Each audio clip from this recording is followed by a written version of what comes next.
Wuthering Heights is driving everybody absolutely wild, but I'm not entirely sure why.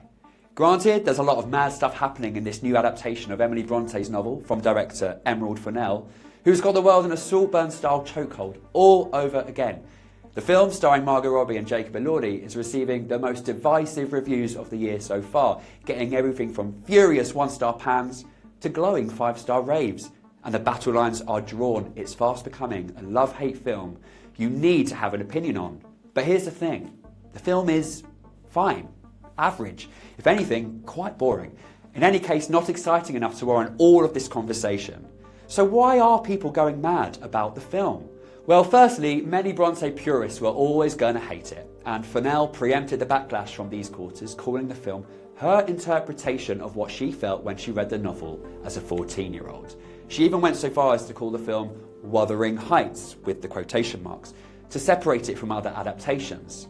This is all fair enough, but a more cynical view is that this was her way of distancing herself from adhering to key details from the book. For instance, Heathcliff's race isn't explicitly stated in the book, but he's definitely not white, while in the film he's played by Jacob Elordi.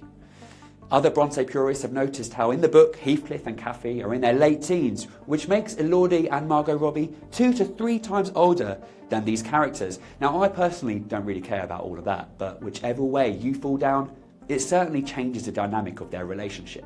But look, all of that aside, the film doesn't go far enough. It's big, it's brash, and yet it's strangely vapid. It's been described as everything from sexy and provocative to shocking and perverse. But the word that sums it all up for me is unremarkable.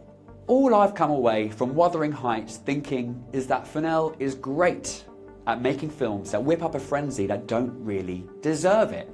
But hats off to her, it's worked. The film made back its budget in its opening weekend alone, making $83 million at the box office, so it's a hit. And while I'd like to think that's down to the frankly random inclusion of Martin Clunes as Cathy's abusive father, I guess it's more to do with Robbie, Elordi, and of course the Charlie XCX soundtrack, which breathes life into the film's best moments. But they're not the biggest reason behind the success. No. That would be the discourse. Warranted or not, discourse sells. Hell, the fact I'm even doing this video is feeding the discourse. But if you're watching this wondering whether you should go and see Wuthering Heights, just know that arguing about whether it's good or bad is more entertaining than anything that actually happens in the film.